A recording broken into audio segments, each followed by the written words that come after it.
Bonjour à tous, bon lundi midi, j'espère que vous êtes en bonne forme. Ça me fait plaisir de vous accueillir ce midi pour le webinaire, le deuxième webinaire d'une série de quatre avec Jean Provencher. Aujourd'hui, notre titre est S'indigner pour se questionner. Je m'appelle Marie-Ève Bergeron, je suis en charge de la programmation à la Maison du développement durable. Et puis, ben, ça me fait plaisir de vous accueillir ce midi. Notre programmation est présentée par notre partenaire principal Hydro-Québec. Donc, merci à notre partenaire de nous permettre des conversations et des rencontres comme ce midi. Juste pour vous dire, on enregistre le webinaire de ce midi qui va être rendu disponible pour notre chaîne YouTube, donc pour la réécoute. On va vous le partager par courriel au cours de la semaine prochaine avec un sondage de mesure d'impact. C'est important pour nous de savoir comment les contenus d'aujourd'hui vous ont amené à en parler avec votre entourage, faire des recherches additionnelles et peut-être même avoir des changements de comportement. Donc, c'est des données qui sont importantes pour nous. Et puis, ben, je prends pas plus de temps que ça. Je vous laisse avec Jean pour le webinaire S'indigner pour se questionner. Merci Marie-Ève. Bonjour tout le monde. J'espère que vous allez bien en ce midi. Ce qui est drôle avec une conférence en personne versus une conférence sur le web, les gens se branchent au fur et à mesure, tout ça, alors qu'on se garde une petite gêne lorsque c'est en vrai. On ne peut pas arriver, tout le monde nous regarde quand on arrive. Alors là, probablement qu'il y a plein de gens qui vont, avec le nombre d'inscriptions qu'il y avait, là, il y a sûrement plein d'autres personnes qui vont s'ajouter.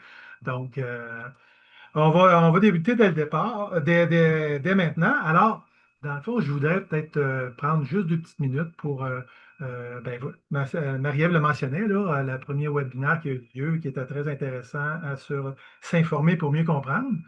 Je vous invite tout de suite, le 20 avril prochain, on aura le troisième webinaire de la série, S'inspirer pour nourrir l'espoir. Et le quatrième webinaire, le 11 mai, toujours des lundis, ouais, à la même heure, s'investir pour faire une différence. Donc, vous voyez la démarche de s'informer, s'indigner, s'inspirer, puis s'investir. C'est vraiment une démarche que moi, j'applique finalement, non seulement dans ma vie personnelle, mais dans ma vie professionnelle à travers les conférences ou les activités publiques que j'ai là, régulièrement. Alors donc, bienvenue effectivement, comme je vous disais.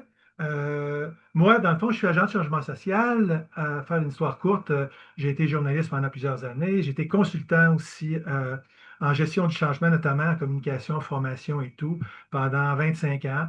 Bon, j'ai fait plein de grands ministères, Revenu Québec à plein d'égards, CSST, la SAC, ministère de l'Éducation, la CARA, j'en ai fait plein. Alors donc, le milieu gouvernemental, je connais quand même pour la peine. Et même le fameux projet SACLIC dont on parle tant, j'ai travaillé sur ce projet-là. Alors, donc, c'est ça. Donc, ma façon de voir les choses là, par rapport à l'expérience de l'intérieur. Mais tout ça pour dire que dans le fond, j'en ai une large. Et donc, je suis engagé socialement depuis plus de 40 ans.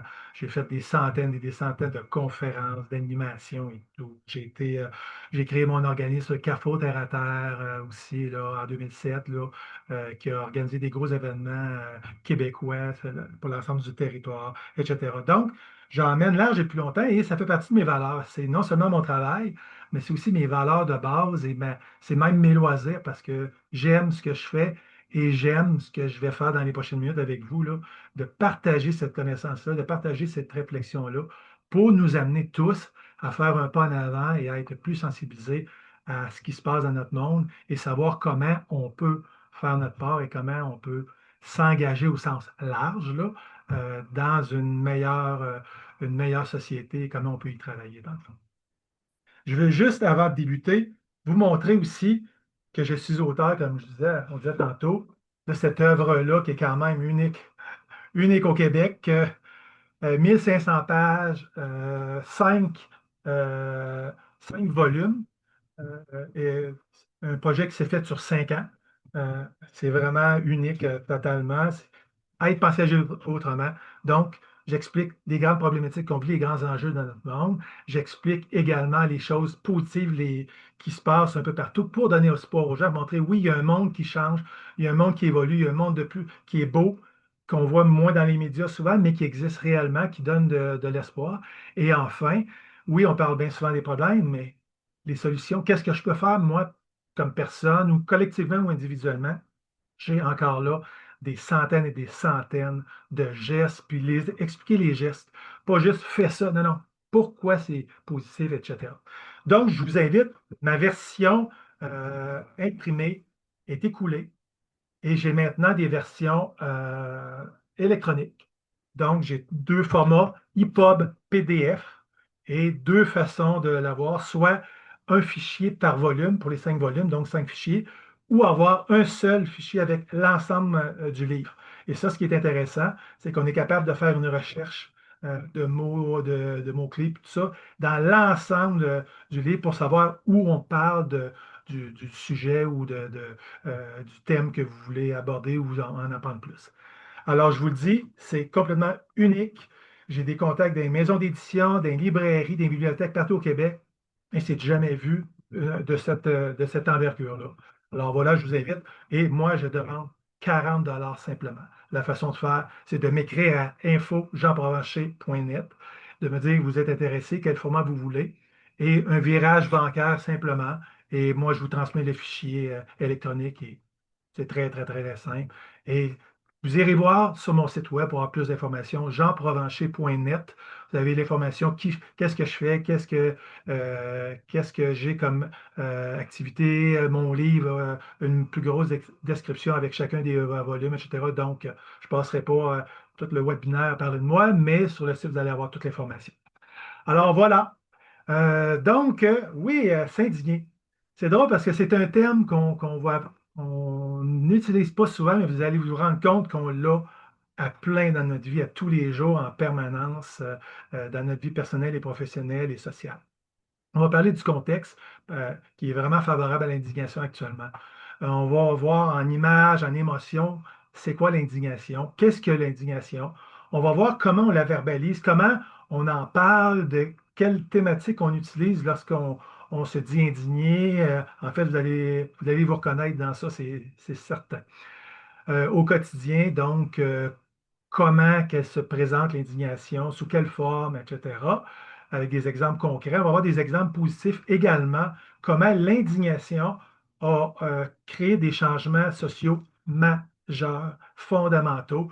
Je vais donner quelques petits exemples que vous connaissez tous et qui nous rappellent que finalement, s'indigner, ça a vraiment des impacts dans notre vie et dans la vie sociale en général. Je vous présenterai quelqu'un tout à l'heure, probablement que la majorité des gens ne connaissent pas, et pourtant qui est euh, un allié, j'appelle ça un allié mondial, parce qu'une personne qui est connue mondialement et qui a consacré sa vie à l'indignation. Et je vais vous montrer concrètement qu'est-ce qu'il a fait, puis vous allez voir, vous allez probablement vous sentir interpellé par rapport à ça. Une petite conclusion à la fin pour résumer tout ça. Et bien sûr, à la fin, on se garde 10 minutes pour une période de questions. Alors, si vous avez des questions qui vous viennent à l'esprit, prenez-les en note et à la fin, on prendra du temps pour le faire. Bien sûr, selon le nombre de questions, j'irai avec des réponses plus rapides, mais je répondrai aux questions à ce moment-là. Alors oui, c'est un contexte favorable à l'indignation. On est dans une société de consommation. euh, on parlait d'indignation, mais là, ce que je parle aux gens, est-ce que tu t'indignes dans la vie? T'arrives-tu d'avoir de l'indignation? Souvent, on me regarde avec des points d'interrogation dans les yeux, on va leur dire, mais qu'est-ce que tu veux dire dans le fond, là, s'indigner, l'indignation? Ben, en fait, on va se donner la définition dans quelques instants. Mais pourquoi le monde d'aujourd'hui est vraiment, je dirais, là, propice à cette indignation, même si on ne s'en rend pas compte? La publicité nous en inonde de partout, la télévision, la culture de l'image à travers les réseaux sociaux, le paraître, le parler de moi, waouh, waouh, waouh, ah, j'ai des problèmes un peu partout dans la vie, moi, je vais plus me casser la tête. On parle de guerre, on parle d'exploitation, d'inégalité, on est dans une productivité maximale, tout le temps illimité, on n'a jamais assez, on n'a jamais trop. Alors, on est dans un contexte qui nous pousse pas facilement nous indigner, en tout cas de façon volontaire et bien choisie. On est dans une culture de masse que on est dans des moules, hein. On est tous faits pareil. Dès qu'on sort un peu du moule, oh, là, on est vu comme quelqu'un de bien spécial, bien bizarre, bien étrange.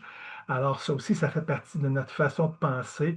Euh, les technologies prennent de plus en plus de place. On parle de l'intelligence artificielle avec ce qui s'en vient. C'est encore mieux et en même temps pire que ce qu'on vit actuellement.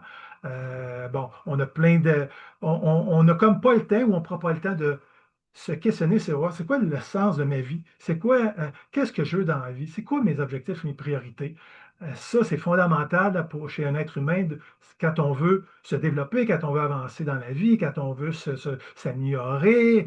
On a besoin de savoir qui on est, vers où on s'en va. Bien, souvent, ça va tellement vite qu'on n'a pas le temps ou on ne veut pas se poser cette question-là. Bon, on rouvre les médias, comme je disais tout à l'heure. Ah, ça va mal du côté environnemental, le réchauffement climatique, les humains, les inégalités sociales, les richesses. Ah, il y a de la pollution un peu partout.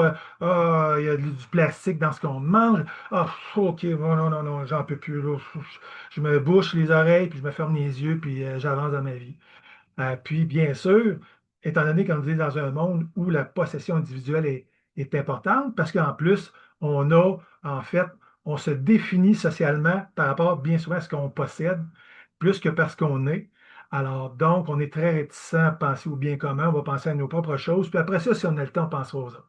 Alors, vous voyez, on est dans un contexte vraiment qui est peu propice à faire des changements, et pourtant, oui, il y a lieu d'en faire. Quelques images montrées l'indignation. Moi, je vous demande de regarder les images qui vont apparaître et regarder l'une après l'autre, puis regardez les émotions qui vous envahissent quand vous les voyez.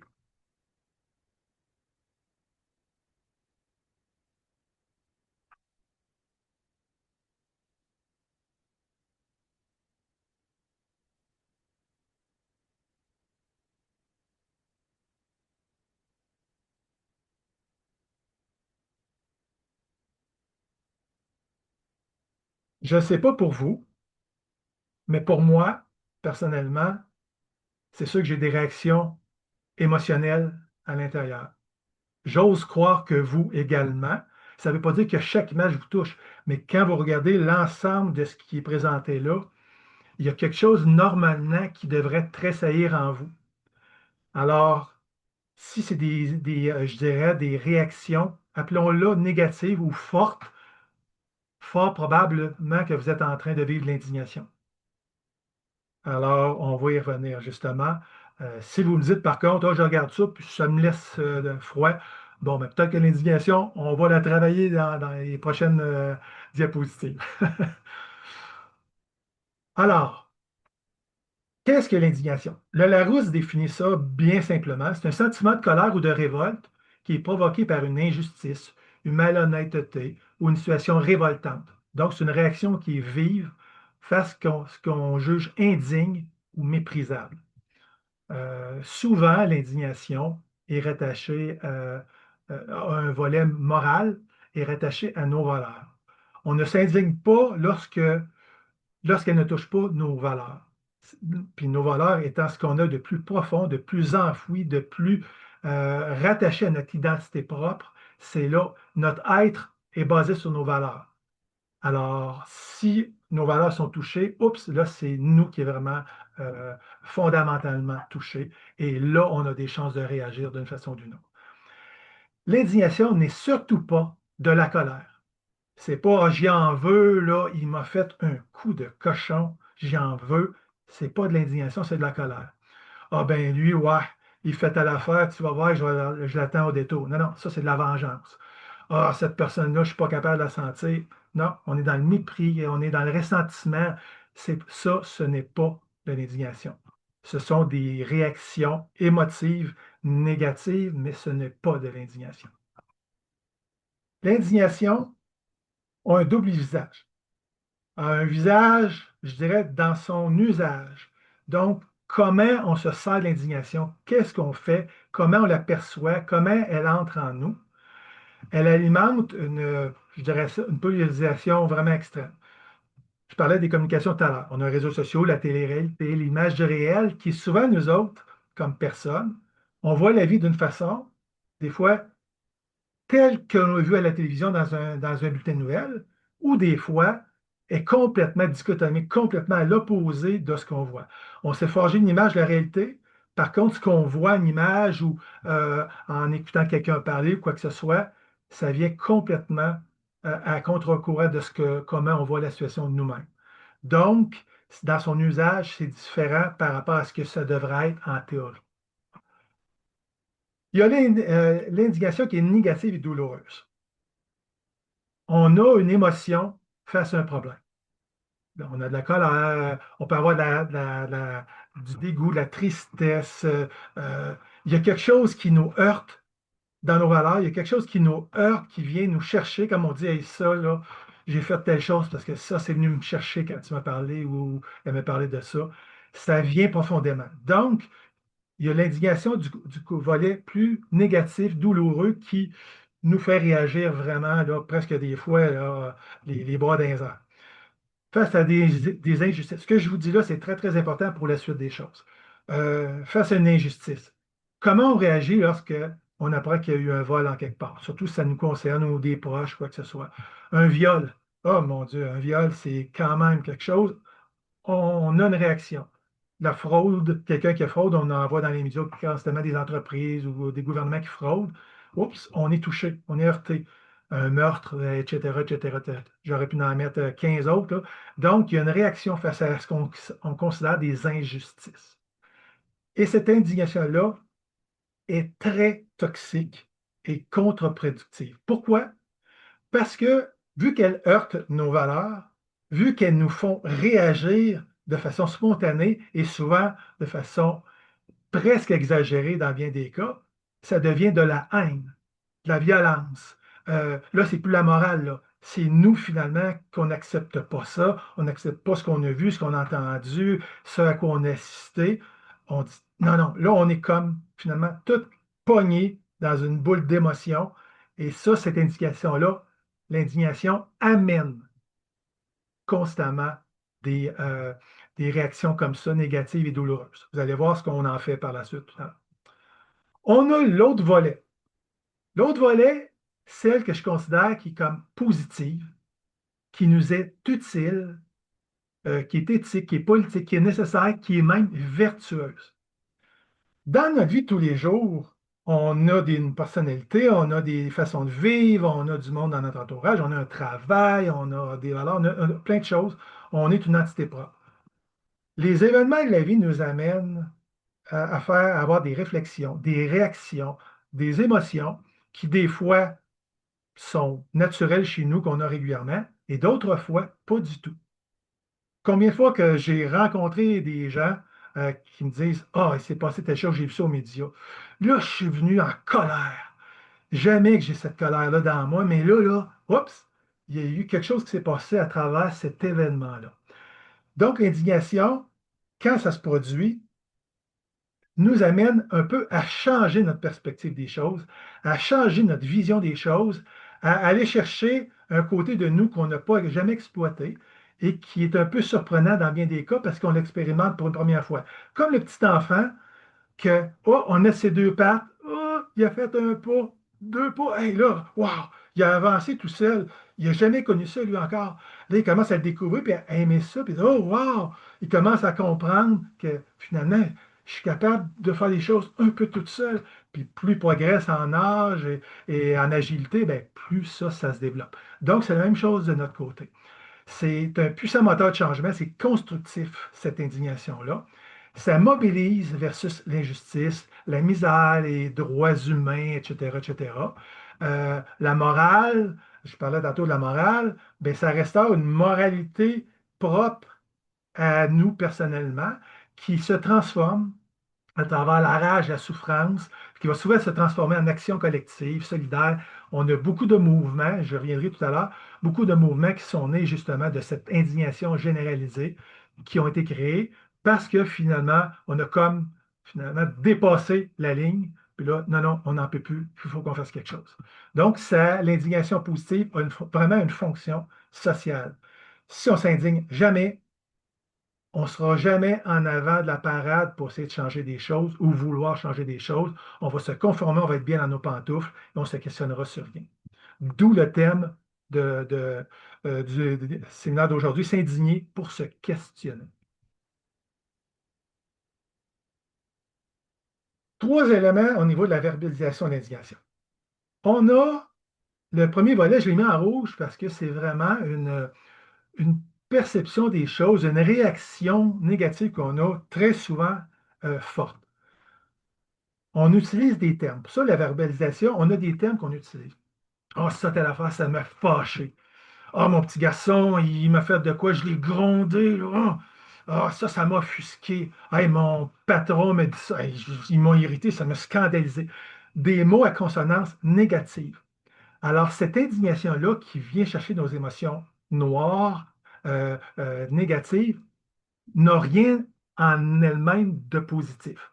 Donc, c'est souvent uniquement, comme je disais tantôt, c'est comme l'avertissement, l'alerte qui nous font faire le prochain pas. Mais en soi, la vivre, c'est non, c'est du négatif, puis c'est je donne un coup de poing sur la table, je t'ai fâché, puis je continue mes occupations. Ça n'a rien donné dans le fond. Alors, donc, souvent, on rattache l'indignation à ça, ce qui est complètement faux. Ça, c'est vraiment le volet poche de l'indignation, comme je disais tout à l'heure, le volet négatif. L'autre volet, plus positif. On a une émotion négative qui vient chercher, vient brusquer nos valeurs et notre façon d'être, notre cheminement de vie, etc. Ben là, c'est là que tout se passe. Bien souvent, cela va déclencher une façon de voir la situation qu'on a vécue. On va être, on va avoir des actions positives. C'est-à-dire qu'on va se servir de ce qui était négatif pour dire, ah ouais, ça n'a pas de sens, ça fait plusieurs fois que je vois ça. Non, non, il faut que je fasse quelque chose.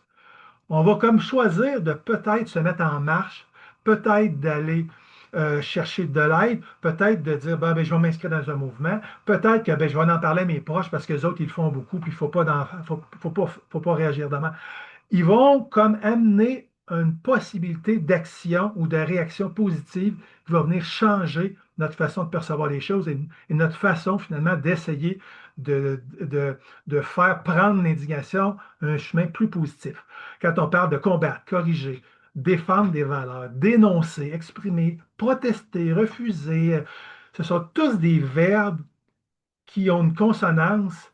euh, bon, ben là, je suis écœuré, j'ai décidé de faire quelque chose, j'ai décidé oui, de m'investir pour pouvoir améliorer les choses. Donc, on a mis un pas du côté de l'action.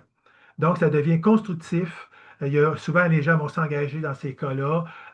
Donc, il y a un volet positif, puis c'est ça l'aspect important qu'on doit retenir une fois qu'on a vécu nos émotions de base qui nous ont mis les valeurs, les sentiments à fleur de peau. Et finalement, donc, on est fâché, ça va, puis là, on est en colère. Après ça, on décide de faire quelque chose avec ça, parce que là, je ne peux pas rester à rien faire. Allez, allons-y. La troisième chose, maintenant, on a vécu les deux paradoxes de cette émotion-là. Qu'est-ce qu'on veut faire maintenant? Ben là, on va dire oui, je veux faire quelque chose. Il faut que je fasse ma part, il faut que je dérange. Maintenant, ça devient des enjeux qu'on va cibler pour faire une différence. Donc, les émotions que j'ai vécues, comment je peux les mettre à contribution de façon positive? Qu'est-ce que je peux faire? Bon, ben moi, je vais transformer les émotions que j'avais. On ne se dit pas, je vais transformer les émotions, ça se fait de façon naturelle, là. On est rendu dans l'espace, ben maintenant, je veux faire quelque chose. Donc, moi, la justice sociale, c'est fondamental pour moi. Il faut que je fasse quelque chose de ce côté-là. Il faut que je m'investisse personnellement, collectivement, peu importe. Au niveau de la dignité humaine, je vois des sans-abri à terre. Non, non, ça n'a aucun sens dans le monde d'aujourd'hui. Bon, ben OK, ça m'indigne, ça me fâche, ça m'indigne, il faut que je fasse quelque chose. Préservation des ressources, on est en train de détruire complètement la diversité, la nature, on est en train de détruire notre milieu de vie. Je ne peux pas regarder ça, j'ai entendu ça des centaines de fois, les gens qui me disaient ça, je ne peux pas regarder ça les yeux fermés, puis dire, oh, tant pis, c'est ça. Non, non, je ne suis pas capable. Ben, je lui disais, monsieur, madame, vous êtes indigné là. Là, je les expliquais ça. Ben oui, effectivement, je suis indigné, c'est ça. Donc, là, l'indignation nous amène vraiment à vouloir changer les choses et à s'investir. Là, il faut faire très attention à s'investir. Pour certaines personnes, c'est de s'investir, hey, j'ai pas de temps, puis tout ça. S'investir, ça peut pas vouloir dire systématiquement on s'investit à plein temps. Mais un investissement, ça veut dire je veux m'engager, je veux faire quelque chose pour faire une différence. Alors, après ça, bon, ben, c'est quoi le chemin qu'on prend, puis quel temps qu'on met là-dessus, puis tout ça. Ben, là, c'est propre à chacun comme tel, mais on a un déclencheur qui est là. En fait, l'indignation, j'en ai parlé tout à l'heure, l'indignation relève surtout du tort qui est créé volontairement par l'auteur d'une transgression. C'est-à-dire que vous assistez à une situation. Une personne âgée traverse la rue et quelqu'un lui fait une jambette puis elle tombe dans la rue. Ça va certainement vous indigner d'une façon ou d'une autre. C'est pas que si la personne fait un mauvais pas puis elle tombe, vous ne serez pas indigné. Ah, madame, je peux si vous aider, tout ça, vous allez l'aider. Il n'y aura pas d'indignation là-dedans. Par contre, s'il y a quelqu'un qui est fait par exprès pour la faire chuter, là, vous avez dit, ça n'a pas de sens. Mais qu'est-ce que ça? Fait que là, vous allez réagir. Fait il y a des indignations où c'est des règles universelles, obligatoires. On laisse le passage d'une personne âgée qui traverse à la lumière. C'est une règle universelle. Convention, il y a des accords qui sont pris. Quand on négocie des accords, des consensus, que ce soit au travail, au niveau social, il y a un accord tacite qui est exprimé. Ben, on respecte cet accord-là. Quelqu'un qui décide de ne pas le respecter, il y a une indignation parce qu'il n'a pas respecté ce qui avait été déjà décidé ensemble. Bon, au niveau des valeurs religieuses, bien sûr. Au niveau de l'habillement, tu vu comment il est habillé? Hey, as-tu vu le nombre de boucles d'oreilles? Hey, as-tu vu tous les tatouages? On regarde ce qu'il a l'air, puis où ce qu'elle a l'air, puis non, ça n'a pas de sens. Parce que c'est une sorte, dans notre esprit, c'est une convention. Tu as des tatous, ben ça veut dire que tu es un voleur. Tu as ci, tu as ça, ça veut dire que tu n'es pas une bonne personne. Mais là, fait qu'on est dans nos règles, nos valeurs. Alors, l'indication, c'est quand il y a un tort qui semble causé volontairement par la personne, elle veut se mettre, elle veut qu'on la regarde. Non, pas nécessairement. Pas nécessairement, elle aime ça, ce qu'elle est habillé, puis tout ça. Donc, c'est vraiment important. Puis ça porte sur les injustices et les torts qui sont injustifiés. Ça veut dire donc que si la personne s'indigne dans une situation, ça veut dire qu'elle est concernée et affectée par le sort des autres. Parce que si tu te fous, en bon québécois, du sort des autres, toi, bien ce qu'il voudra, ça ne te concerne pas. Alors, si tu t'indignes, ça veut dire que tu as une ouverture sur les autres, ce qui n'est pas rien. Il y a aussi une intensité dans l'indignation. Selon notre concept social de ce qui se passe, la vie, tout ça. Une personne dit, hey, Colin, ben, je me suis fait voler, on m'a volé ma voiture, puis non, ça n'a pas de sens. Colin, que le monde n'est pas correct, tout ça. On va discuter comme ça de façon très sommaire, tout ça. Ben, en tout cas, j'espère que tu vas le retrouver, tes assurances vont t'en payer un nouveau. Ben, en tout cas, je suis avec toi, hein, tout ça. Ça finit là. Par contre, si quelqu'un disait, ça, ma femme s'est fait violer hier soir dans une rue au centre-ville, hop, le viol n'a pas la même consonance chez nous que quelqu'un qui s'est fait voler sa voiture. Alors, il y a une hiérarchie qui est établie dans notre système de valeurs et même socialement parlant. Alors, c'est-tu parce que le viol est pire que l'autre? Selon, je vous demanderai à chacune des personnes présentes, pour toi, qu'est-ce qui est plus important? Peut-être qu'il y en a les trois quarts diraient le viol, l'autre dirait ben, ça dépend, le vol, parce que si elle ne peut plus manger à cause de ça pendant des semaines. Fait que donc, ça va être nos valeurs comme telles, mais il y a une hiérarchisation qui va nous amener ou pas à réagir et à agir. Les indignés, dans le fond, quand on est indigné, on est prêt. Ça c'est fondamental. Ça veut dire qu'on est prêt à dénoncer ce qu'on a vu, les torts, que ça n'a pas de sens, que c'est pas moral, puis tout ça. Donc, on est prêt à le dénoncer. On est prêt même à accuser ceux qui sont responsables du tort, à en parler aux autres. Ben oui, telle personne, hein, on entend ça à la télévision, ouais, telle personne, on l'a jugée, là, parce qu'on a entendu parler d'elle, tout ça. Elle est jugée de notre part, là, puis tout ça. Oh oui, hein, ça n'a pas de sens. Puis tous ceux qui font ça comme elle, non, non, non. Fait que, donc, on dit, ouais, de toute façon, les juges ils vont s'en occuper, elle va faire de la prison. Donc, on est comme partie intégrante maintenant de ce qui s'ensuit. Alors, donc, ça nous a touchés profondément. Il y a des mécanismes de renforcement du juste. En fait, quand on est indigné, on a la conception du juste qui est propre à chacune, mais on a la justice, notre justice qu'on considère qui est notre propre définition. Pour certains, le racisme, c'est un exemple probant. On le sait, on le voit beaucoup aux États-Unis, entre autres, là, depuis des années, là. Selon, selon comment on voit la démocratie, la monarchie, le communisme, c'est les règles sociales, les gouvernements, peu importe, là, euh, quelqu'un qui est victime, une personne qui est victime de racisme parce qu'elle est de race noire. Pour une personne qui vit ça, qui voit ça, va dire ça n'a pas de sens. Ah, non, non, non, non, non. Hey, voyons, voyons, il faut faire quelque chose. Elle va peut-être s'indigner à tel point qu'elle va s'investir dans un organisme pour défendre la cause des personnes de race noire, qui va dénoncer, ou même dans son entourage, qui va devenir finalement le porte-étendard de cette cause, qui va dire non, attention, puis elle va en faire finalement un enjeu qu'elle veut combattre, dans le fond, au cours de sa vie.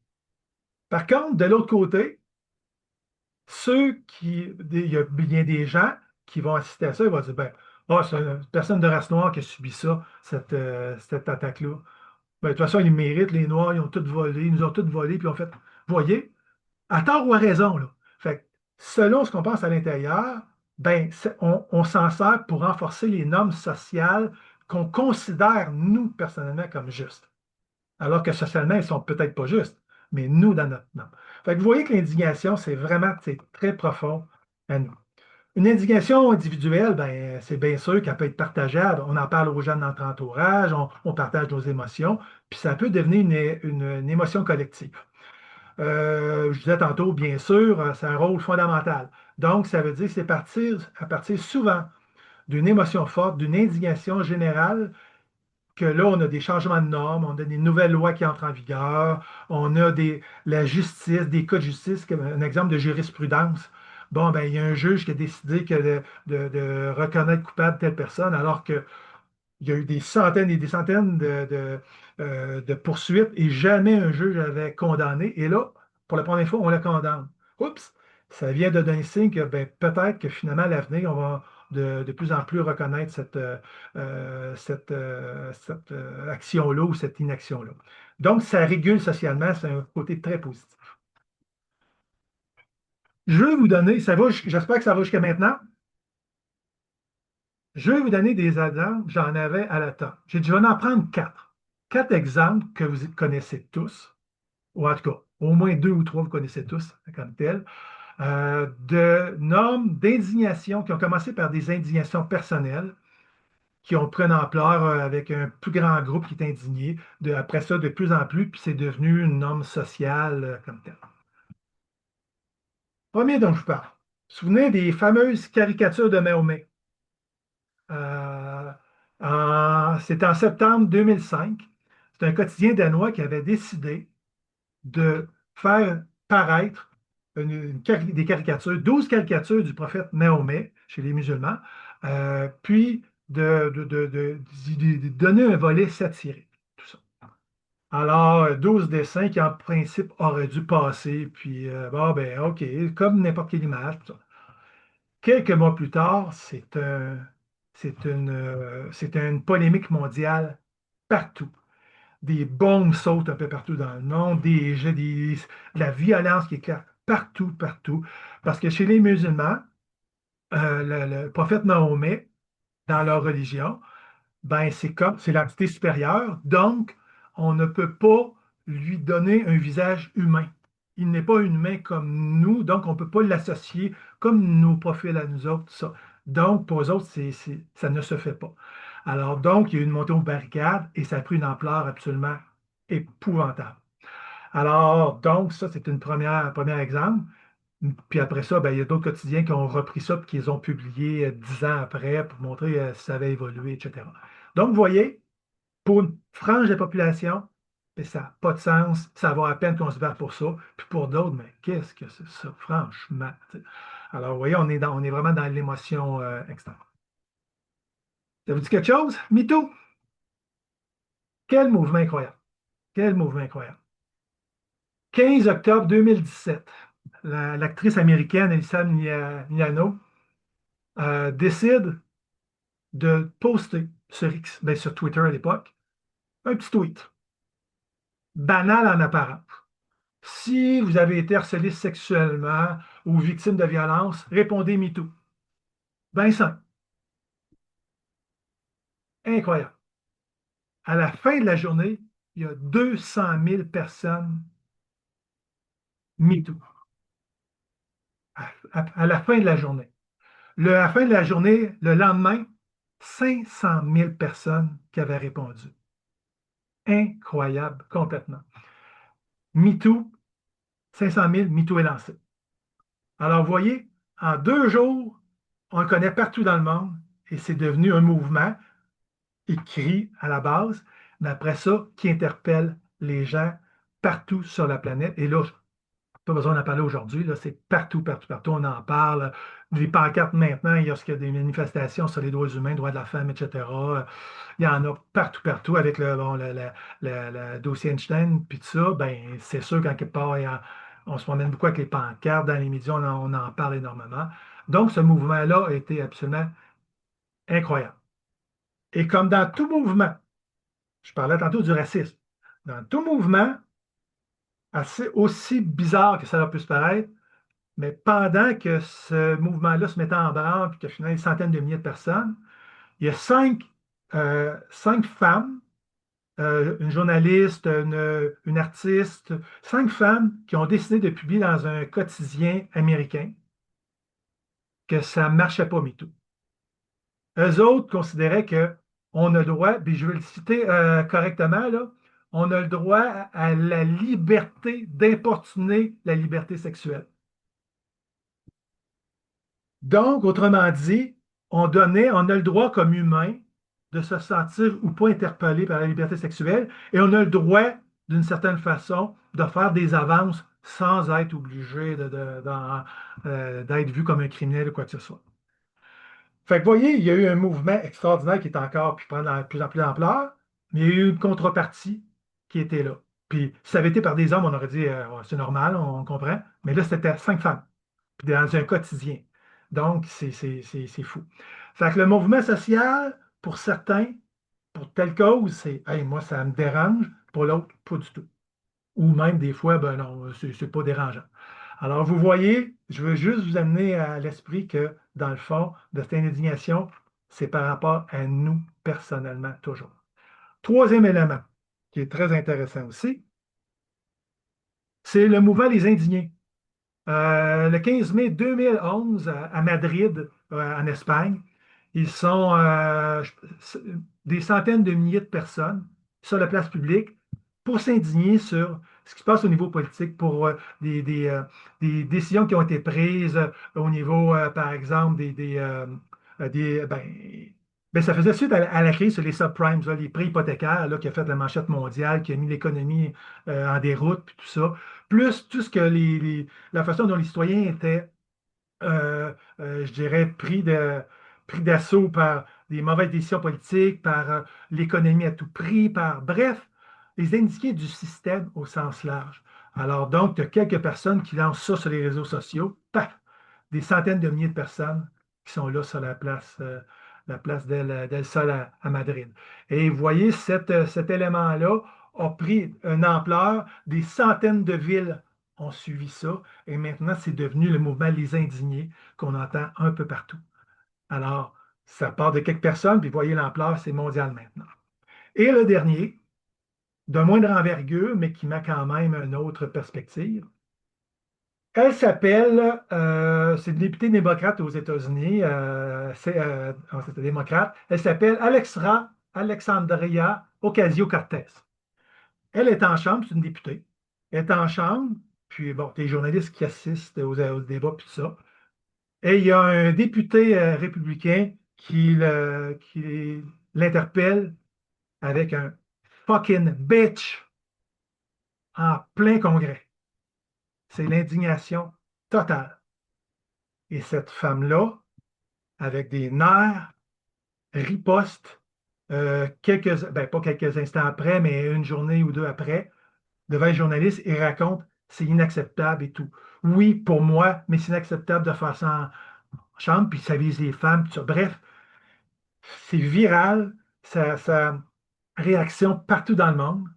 On dit, ben, est-ce que le député républicain a démissionné? Il ne s'est jamais excusé. Par contre, c'était quelqu'un qui avait une longue expérience, plus de 20 ans en politique, a comme choisi à ce moment-là, à la fin de son mandat, je pense qu'il était à la fin de l'année, quelque chose comme ça, de quitter la politique. Donc, il n'a pas voulu s'abaisser à s'excuser, mais à le chasser. Si elle n'avait pas réagi, il n'aurait rien. Fait que voyez l'indignation de masse, grosse masse, un peu, moyen, quelques-uns, ça prend de l'ampleur, une personne. L'indignation peut être de tout temps. Je vais vous présenter, avant d'aller à la conclusion dans quelques minutes, je veux présenter une personne que vous connaissez probablement pas. Je vais vous parler de quelques-unes de ces citations, mais une qui les résume. Je vous souhaite à tous, à chacun d'entre vous, d'avoir votre motif d'indignation.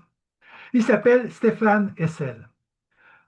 C'est un Allemand qui est né à Berlin en 1917, qui s'est retrouvé en France à l'âge de 5 ans, puis décédé en 2013 à Paris. C'est une personne, il était diplomate pendant 40 ans, c'est un résistant, c'est un militant politique. Lui, les droits humains, toute la notion de résistant à l'establishment, il a travaillé, il a consacré sa vie à ça. Puis en 2010, il publie un petit fascicule, tout petit, d'une 35 pages à peu près, qui s'appelle Indignez-vous. Bon, 35 pages. Puis ça. À l'époque où il publie, il n'est pas sur les réseaux sociaux, il n'est pas, il est pas publié dans les médias, rien. Donc, il ne fait pas affaire aux médias du tout. Il n'y a personne pour l'aider finalement à faire connaître son livre. En l'espace, un livre qui en passant sera publié en 44 langues. C'est pas rien. Donc, ce petit pamphlet-là, qui justement passe certains messages, ben, c'est ça, une petite maison d'édition qui le publie. Donc, finalement, au bout de 3 mois, ce petit livre-là est publié à 300 000 exemplaires. 300 000, sans médias, rien, pas de publicité nulle part, là. Et au bout de 10 mois, 950 000, presque 1 million. Et en un an, il dépasse les 4 millions d'exemplaires vendus. C'est un succès planétaire. C'est devenu une référence mondiale partout quand on parle d'indignation. Il a lancé le mouvement. D'ailleurs, le mouvement des indignés, je disais tantôt, c'est basé là-dessus. Partout l'indignation, de façon collective, on entend dans le monde, c'est Stéphane Hessel qui était la bougie d'allumage de ça. En rafale, dans son livre, très intéressant, pour ça, je vous le recommande, c'est tout des citations. L'indifférence est la pire des attitudes. S'indigner, c'est la pierre angulaire de la démocratie. Sinon, on appelle ça de l'acceptation silencieuse. L'indignation, c'est le motif de la résistance. L'engagement, c'est la conséquence de la faculté d'indignation. Il faut s'engager au nom de la responsabilité de la personne humaine. Il a travaillé pour la personne humaine toute sa vie. La non-violence est le chemin que nous devons apprendre à suivre. La violence, j'aime bien ça. La violence tourne le dos à l'espoir. Il faut lui préférer l'espérance de la non-violence. C'est le chemin que nous devons apprendre à vivre, autant du côté des oppresseurs, donc de ceux qui créent l'indignation, que des opprimés. Et enfin, ça résume tout. C'est beau. Créer, c'est résister. Puis résister, c'est créer. Je conclus en disant 3 éléments majeurs. Premièrement, par défaut, l'humain, c'est un être vaniteux qui veut avoir raison, qui utilise tous les moyens pour parvenir, qui veut manipuler les gens pour avoir raison. Et ça, là, c'est basé sur des centaines d'études de psychologie. J'en ai regardé plusieurs, là, tout ça. C'est le constat général qui est là. Donc, c'est la nature humaine, comme on la connaît tous. On en fait partie, nous autres aussi, dans notre vie tous les jours. L'indignation, comme entité négative féroce, ben, en fait, ce que ça fait, ça discrète, vu qu'on va avoir raison, c'est nous autres on va être au centre de tout, ben, c'est étranger au groupe. On s'inspire peu pas des autres parce qu'on a raison, on n'a pas besoin des autres. On empêche les débats d'idées. Quand les gens nous amènent des arguments, ça ne tient pas la route, ton argument. Ben non, parce qu'on va avoir raison.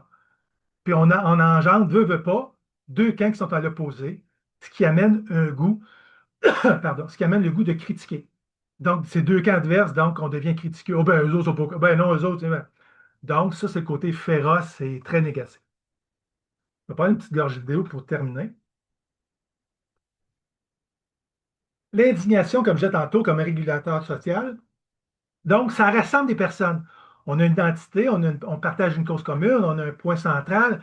Ça rassemble, c'est rassembleur. Ça permet de dénoncer des torts puis d'accuser publiquement des personnes, des organisations, puis tout ça, puis de rallier les gens. C'est une voix sociale importante. Ça transmet une émotion collective quand les appels à l'action, que ce soit des manifestations, que ce soit des poursuites, tout ça, quand ça aboutit, ça amène une émotion collective de sentiment qu'on a un pouvoir comme tel, comme citoyen, comme personne. Ça a permis, donc, comme je disais tout à l'heure, de rétablir ce qui est juste, puis ça devient un mécanisme social collectif là, pour réguler le social, les lois, les règlements, les conventions, tout ça. Ça renforce les normes sociales, bien sûr, puis ça en crée, ça en fait émerger d'autres comme telles. On passe à juste l'exemple à la préservation de l'environnement. Avant, les lois sur l'environnement, il n'y en avait pas vraiment. Il y en avait une générale, c'était un énoncé très général qu'on pouvait utiliser à tous les sauces. Là, de plus en plus, maintenant, on a des normes spécifiques, on a des lois pour les pesticides de tel groupe, puis tout ça. Donc, c'est pas encore très développé, c'est pas encore wow, mais on a avancé quand même. Puis ça contribue bien sûr à la conservation et la transformation des arbres sociaux. Dès le moment qu'on a de l'indignation, ça veut dire qu'on s'est mis une barrière qu'on ne dépasse pas dans nos réflexions, dans ce qu'on peut faire socialement, au niveau de la société. Donc, ça devient finalement, on crée des ordres sociaux. Dans le fond, si je résume en cinq petites secondes, il y a une absence de justice. Je l'ai mis en rouge parce qu'on sent qu'il y a une absence d'égalité, de justice. Il y a quelque chose qui se passe de pas correct. C'est ça qui est le début du reste. Après ça, ben, on s'indigne, on refuse de cautionner ça, on proteste, on se soulève. Oups, là, il y a vraiment une indignation concrète qui se démontre concrètement. Après l'autre volet, ben, on se rend compte que cette indignation-là est saine et vitale parce que nous permet justement de pouvoir forcer des changements dans notre société. Pardon.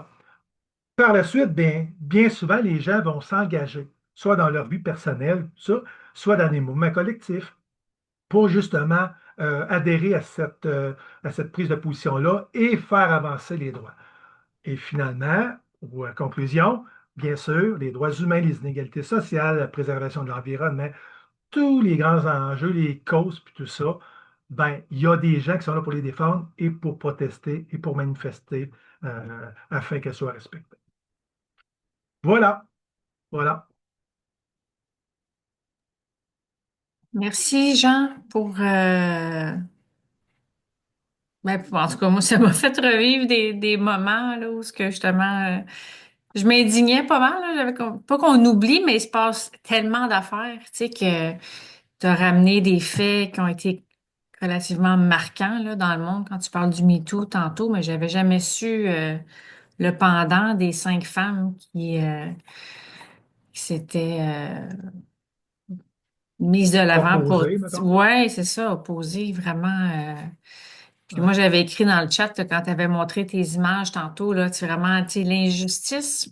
Tu sais, quand on voit que c'est des choses qui sont injustes, là, c'est vrai on se sent mal, on se sent en colère. Moi, ça me fait de la peine de voir toutes ces affaires-là, là, d'injustice, la maltraitance des personnes, l'environnement, tout ça, là. Et des fois, c'est les mauvaises nouvelles, là, tu sais, la chaîne des mauvaises Ouais. nouvelles. Des fois, on la fermerait pour écouter une chaîne des bonnes nouvelles, là, justement, pour alimenter un petit peu plus le côté positif de la vie, là. Mais je pense que tu as super bien expliqué l'indignation, puis j'ai hâte de voir la suite.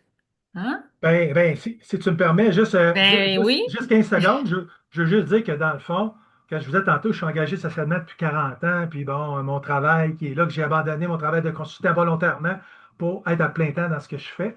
Euh, donc, c'est ça, c'est de l'indignation sur plein de Hum. dossiers, au niveau environnemental, social. J'ai plein de causes là, que je défends ou que j'essaie d'informer, de sensibiliser, mais c'est de l'indignation à la base. Sinon pourquoi on amorcerait un mouvement? Pourquoi je déciderais de m'investir? Déciderait de s'investir et de mettre du temps? C'est parce que ça vient nous chercher, dans le fond. Y a-t-il des questions? Ben, je veux juste lire le commentaire en fait qu'on a Oui. eu dans le chat là. Il y a Lily Michaud qui dit merci, je vais tenter de m'indigner positivement à l'avenir. Puis moi, c'est ça aussi que je retiens. Donc, merci Lily pour le partage. Luciano, tu as la main levée. On t'écoute. Pardon, j'essaie de jongler avec les micros. Donc, oui, ben, merci beaucoup pour cette présentation. Puis, il y a plein de choses qui sont super intéressantes qui, effectivement, amènera à poser plein de questions. Mais je vais juste un petit peu me reconcentrer sur une partie que je trouvais. Je me posais la question pourquoi mettre l'indignation au début comme étant quelque chose qui part de négatif pour arriver à quelque chose de positif? Parce que moi, je le vois, enfin, je vais parler pour moi parce que je pense que c'est quelque chose qui est individuel à chacun, qui est propre à chacun en fonction de la situation, par rapport au biais éducation, société, etc. Donc, je peux comprendre. Mais moi, pour vivre certaines choses dans mon travail, je trouve que enfin, je comprends le côté qu'il y a le côté irritant, oui, qui est effectivement perçu comme quelque chose de négatif, mais en même temps, je me dis que si j'avais pas ce côté-là, cette portion-là, je prendrais pas les démarches peut-être pour chercher une solution, pour agir. Donc, je le vois pas enfin, en fait, je le vois pas comme quelque chose de négatif parce que je me dis, je réagis. Donc, je serais inerte. Là, je me dirais que c'est négatif parce que je me serais comme rendu et je ferais plus rien pour essayer de changer quelque chose. Donc, c'est là où Ouais, je, je enfin, comprends. Je comprends, la question est pertinente. En fait, moi, pourquoi c'est négatif au départ? Parce que ça engendre une émotion souvent négative, c'est-à-dire que tu te fâches. Fait que, oui, les conséquences de t'être fâché peuvent amener du positif, mais à la base, avant de savoir, parce que tu ne sais pas ce qui va se passer après toi. Fait que tu te fâches, puis là, tu sens mal, je vais aller respirer, je vais aller prendre une marche, parce que, bon. Fait qu'il n'y a rien de positif à ce moment-là. Donc, tu ne le vis pas positivement. Tu ne sais pas que ben, ça va t'indigner. Oui, ben oui, je vais essayer de faire quelque chose. Oui, je vais aller plus loin, puis tout ça. Puis l'autre chose, ben, tu as des gens qui s'indignent, OK, au sens large, en se fâchant après. Je vais prendre un exemple. Euh, Mettons, ben, ça pourrait être même de l'injustice, une injustice sociale. Bon. Là, il écoute des nouvelles, puis je sais, dans mes proches, ça arrive régulièrement. Là. Ça n'a pas de sens. Franchement, il devrait l'envoyer en prison pour le reste de ses jours. Ah! Il se fâche. Mais ça finit là, là. Fait que lui, la personne, quand elle vu ça, c'est pas bon, ben, je vais fouiller là-dessus pour voir qu'est-ce qu'on pourrait faire. Je vais fouiller là-dessus pour voir s'il y a eu beaucoup de procès qui ont été faits. Qu'est-ce qu'on pourrait. Non, il y a une émotion forte qui vient, on réagit sur le moment, puis après ça, on va à nos occupations. On ne poursuivra pas le reste du chemin. Alors, c'est pour ça que, pour moi, le déclencheur, c'est l'élément c'est pas une étape négative, c'est l'élément, comme je vous disais tantôt, fâché, c'est se fâcher, il n'y a pas besoin de me dire c'est positif. Ah ben Charles me suis fâché parce que ça a permis à mon boss de comprendre, OK, là, il y a eu un impact positif. Mais se fâcher à la base ou ben, c'est pas positif. C'est fort, c'est négatif, ça vient de chercher. Même il y en a qui font des crises cardiaques parce qu'ils sont trop fâchés. Tu sais. Fait que c'est ça, je veux dire, c'est on part de quelque chose qui peut rester négatif, puis poursuit pas, ou quelque chose qui est négatif, et là, on décide d'aller plus loin. C'est là maintenant, parce que la vraie indignation, c'est tout ce qui se passe après. C'est elle qu'il faut essayer de vendre ou de faire connaître, de faire comprendre. Parce que la première, tout le monde le fait ça. Tout le monde se fâche, tout le monde qui rit après, c'est un ci, c'est un ça, elle, c'est un ci, c'est un ça. Mais ça ne change rien, parce qu'on fait juste répandre des choses négatives. Fait que toi, si tu fâches après quelqu'un, puis tu dis, ah, lui, tel politicien, c'est un ci, c'est ça, c'est un fraudeur, puis ça, tu viens de propager même un message négatif. Fait que donc, si on arrête là, on est dans le négatif. C'est dans ce sens-là que j'ai mis une telle. donc, en fait, à la base aussi, ça dépend si on veut chercher un côté vertueux, comme pour genre juste être vis-à-vis de la société, se dire, ben, ça me révolte, point barre, et puis je m'arrête là, ou est-ce que je vais plus loin et que je fais quelque chose Exact. pour changer C'est ça? en plein ça. C'est en plein ça. C'est exactement ça. Pour ça, je l'ai mis je- en premier, je voulais je donner quelques lignes directrices, mais je l'ai mis en trois éléments parce que c'est vraiment trois étapes. Puis même là, tu peux te fâcher. Bon, ben OK, je vais me fâcher. Je vais le dénoncer dans les médias, un exemple, de ce qui s'est passé. Parfait. Bon, ben, une fois que tu l'as dénoncé, parfait. Bon, ben, il y a eu une peine de prison, je sais pas quoi, puis bon, parfait, c'est bon. Tu reviens dans ta vie, puis tu oublies tout ça, là, puis OK, tu t'engages pas dans rien, tu sais, tu vas pas plus loin. Fait que tu vois, c'est des étapes qui sont comme enchevêtrées l'une dans l'autre, mais ça veut pas dire qu'on passe à la deuxième puis à la troisième étape, tout le monde. Mais la première, c'est sûr que tu n'irais pas ben, tu peux t'engager dans un mouvement social parce qu'un de tes amis est là-dedans. Mais si défend la cause, on va dire, maintenant, des personnes transgenres, un exemple. Mais toi, ça ne te parle pas en tout, pas en tout. Tu n'iras pas t'impliquer parce que ça ne te touche pas cette cause-là. Mais tu sais, normalement, quand tu t'engages, parce que ça vient te chercher, donc tu as eu un cheminement et tu es rendu là maintenant. Dans ce sens. Ok, merci. Bon, je vais laisser la place à d'autres personnes. Merci beaucoup pour les Merci. Merci, Luciano.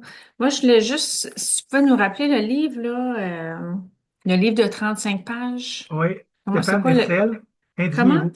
Stéphane Hessel, Hessel, indignez-vous. Merci. La version originale, c'est 2010, puis il y a une version revue, augmentée, qui appelle, je pense, en 2011, comme telle. Mais moi, Merci. je suis resté avec celle d'origine parce que pour L'original. moi, ça parlait plus, là, dans le fond, là. OK. Ben là, il est déjà 13 heures. Le temps me passe vite. Ben merci d'avoir été avec nous ce midi. Le prochain webinaire en lien avec la série a lieu le lundi 20 avril prochain et la dernière a lieu le lundi 11 mai prochain. Donc, inscrivez-vous en grand nombre. On a les rappels aussi qui sont envoyés sur les réseaux sociaux, dans l'infolette. Et puis, comme j'ai mentionné en début de webinaire, ça a été enregistré. On va rendre la rediffusion disponible sur notre chaîne YouTube et on va également vous la partager par courriel avec un sondage de mesure d'impact, des données qui sont importantes pour nous et également notre partenaire principal de la programmation, Hydro-Québec, qu'on remercie pour nous permettre de faire des événements comme ce midi. Et ben, en tout cas, Luciano, je sais, je t'ai déjà vu à la Maison du développement durable. On a tout plein d'autres activités comme ce midi, mais aussi des ateliers très variés. Comme ce soir, on a une soirée de jeux, faire des liens entre l'environnement et les jeux de société. On a une soirée comme ça, on a tout plein d'activités. Donc, je vous invite à nous suivre sur les réseaux sociaux et de vous abonner à notre infolette pour ne rien manquer. Donc, je vous souhaite un bon lundi après-midi, une bonne semaine, puis on se retrouve très bientôt. Bonne fin de journée! Merci. Merci à tout le monde. Bye.